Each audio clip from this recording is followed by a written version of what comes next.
Alright, hey guys, what's up? Matt here from Loon Outdoors. Today we're going to be tying a Sculpin crawfish hybrid I call the SculpCraw. And in the vise today is a Firehole 811S. It's a competition streamer hook. It's just barbless, has a good beak.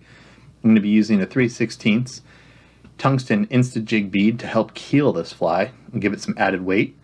And my thread selection, as always, it's going to be Veevus 50D. It's a gel spun. It's really fine and does a killer job. So I'm going to go ahead and secure this Instajig bead kind of in the midpoint of the shank. And I do a lot of weird securing wraps, and it'll eventually get in there and get locked down. So the cool thing about that bead is that it's a keel bead. It's going to keel any hook and make it ride like a jig. So if you're not too familiar or have a great stockpile of other hooks that are not jig hooks, it's something that you can use. So we're going to start off with a little SLF blend. This is kind of like a dark brown with some flash. And this is going to help to spread our tail just a little bit here. And I just form a fine dubbing noodle of that SLF, and I'm going to put that right at the back. Kind of haphazardly. We're going to get a lot of wraps in on this guy. So once I have that secured in, we're going to take, actually using like it's a brown pine squirrel. It's a nice fine skin. I like pine squirrel because it has a ton of movement and seems to be pretty fun. And I'm just going to go ahead and cut both of these to length, making sure that they're even. You guys can kind of see that in the background. And then I just cut a slight taper, which is nothing more than a triangle on the tips of it, just to thin out the tips ever so slightly.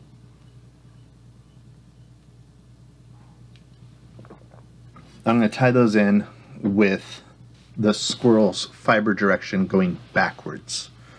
You could probably do it the opposite way. I'm not sure of the result, but that's just the way that I spin that in there. And I do a lot of securing wraps, and you can see when it's at rest, it's going to be sitting out nice and wide, but it'll have kind of like that Dalai Lama action, but then as it rests, the tails will split a little bit and move around.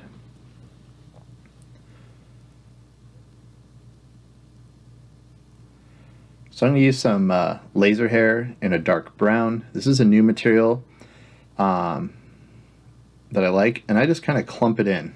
Bunch of wraps, and you can just fold it over itself. Seems to work really, really well. It's translucent. Has a lot of shimmer to it, so there's not a ton of flash in this pattern. Not really a lot to this pattern, but you can see the translucency of that laser hair kind of on camera as the light is picking up on its highlights. And this next clump, I'll put it right in front of the bead and then torque it down and do kind of a fold over on it.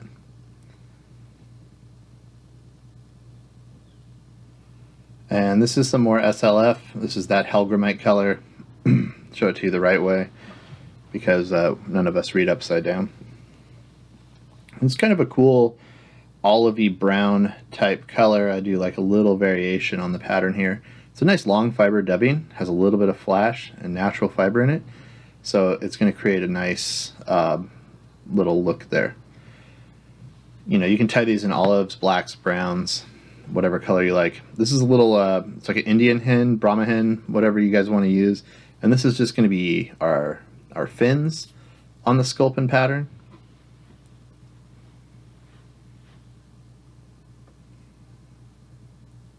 And you just want to select two that are about the same size, and you can strip them together or separate. And the way that I do this is that I'm going to go ahead and tie them in so that as this rests, it almost becomes like they'll pop out. So the concave goes outwards so that they'll move around and create some pulsation as you're, you know, twitching and stripping this in on the softer inside edge, but it'll also flap around a bit as you carry this fly through some heavier water if you want to. That's your fishing situation. And you notice I picked a hot orange bead. The only reason I did that is if you drop this off a shelf, there's just something bright to attract the fish in. It's definitely going to be an attractor pattern. We're using some more of that olivey brown Helgramite dubbing here, just creating some bulk in the head. A little bit of flash, but not too much.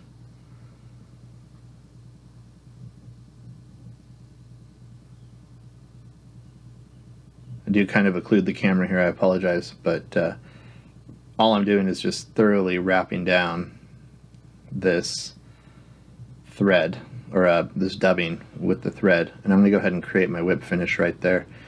Nice kind of a bulky area, and I'm going to use a Flymen fishing Sculpin helmet on this.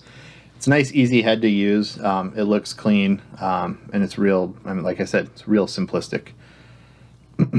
You know, we're not reinventing the wheel and having to trim a bunch of deer hair or anything else like that.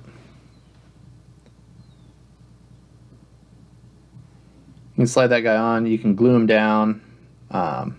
This one has a hole in it, so I just get some UV resin in there and cure. I'm using the Infiniti Light, and then I also shove some down the front of the hole and cure it all the way around. Seems to hold pretty well.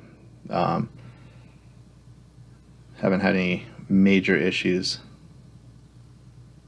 So you can see now I'm curing down the barrel, pointing the light away from me, obviously. And then we'll stick some eyes on and glue it up some more.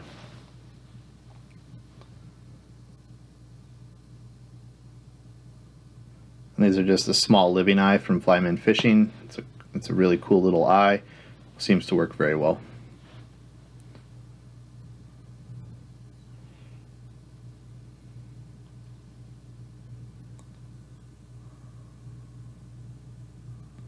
Looks like I might need to cure that a little bit more inside the head of that.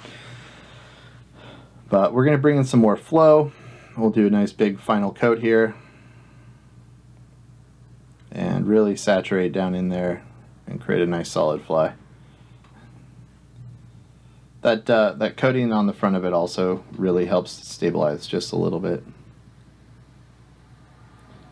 And I do a little trim work just to smooth out the front of the Sculpin. And I flatten out the bottom of the SculpCraw just so that if it does come to rest, you know, if you're fishing this for bass or something different, if it does come to rest, then it's going to lay nice and flat and that dubbing won't really get in your way. So a little preen and we're good to go. And that's the SculpCraw. Thanks for watching, guys. We'll catch you next time.